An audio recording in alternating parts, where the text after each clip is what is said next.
you go along with everyone so that they like you, and then you go home and you're bitterly resentful about the way that you were put down at this party. And that's going to make all sorts of aggressive, I wish I could have said, it's going to make all sorts of aggressive and vengeful thoughts sort of flash through your imagination. Well, the first part of the problem is that you were too much persona, right? You sacrificed yourself in some sense at the party so that people would like you. And in the second part, you're refusing to admit to the existence of those elements of you that would have actually protected you from doing that. So let's say you go home and you're all bitter and resentful and you have fantasies of revenge. I mean, that reveals to you the shadow part of you that's aggressive. And the thing is, you actually need that, because if you would have integrated that more successfully into your personality, when you went to the party, you wouldn't have had to let people put you down to get them to like you. You know, instead of having a face like this, which says, I'll take anything that's coming my way, you know, you have a face and a stance that's more determined and assertive. And if you manifest that properly, people aren't going to mess with you to begin with. But, you know, you may have already adopted a morality that says, well, I have to be likable and I shouldn't do anything that causes any conflict and I shouldn't ever, you know, hurt anybody's feelings. And so you're just to present yourself as a punching bag, and you think that that makes you a good person, but it doesn't. And there's no integration of the shadow in that situation. We're having a conversation. I'm deciding I'm going to listen to you.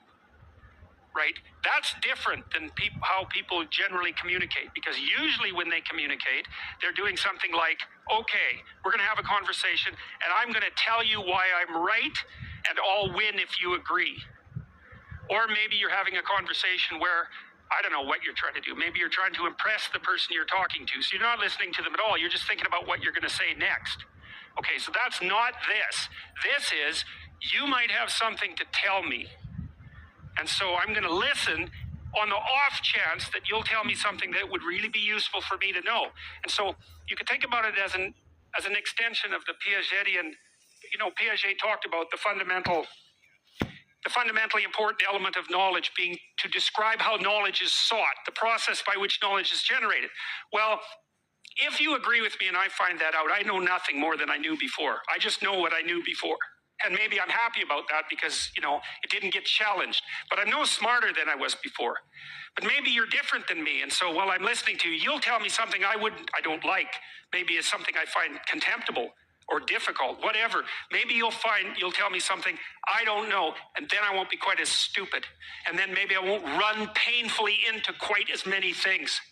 And that's a really useful thing to know, especially if you live with someone and you're trying to make long-term peace with them, is they're not the same as you. And their way they look at the world and the facts that they pull out of the world aren't the same as your facts. And even though you're going to be overwhelmed with the proclivity to demonstrate that you're right, it is the case that two brains are better than one.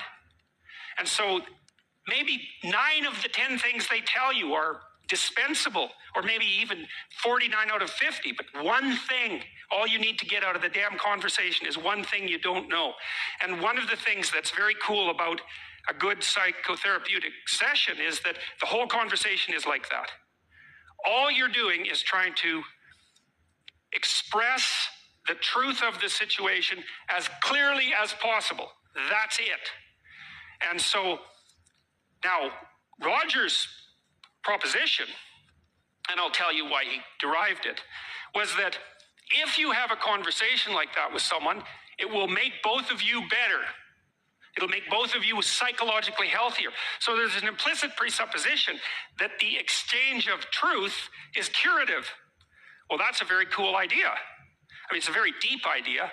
I think it's the most profound idea. It's the idea upon which Western civilization, although not only Western civilization, is actually predicated. The idea that truth produces health. But for Rogers, that was the entire purpose of the Psychotherapeutic Alliance. You come to see me because you want to be better. You don't even know what that means necessarily, neither do I. We're going to figure that out together. But you come and you say, look, things are not acceptable to me, and maybe there's something I could do about that. So that's the minimal precondition to engage in therapy. Something's wrong, you're willing to talk about it truthfully, and you want it to be better. Without that, the therapeutic relationship does not get off the ground. And so then you might ask, well, what relationships are therapeutic? And the answer to that would be, if you have a real relationship, it's therapeutic. If it isn't, what you have is not a relationship. God only knows what you have. You're a slave, they're a tyrant. You know, you're both butting heads with one another. It's a primate dominance hierarchy dispute. Oh, I don't know, you're like two cats in a barrel, or two people with their hands around each other's throats. But what you have is not a relationship. So, all right.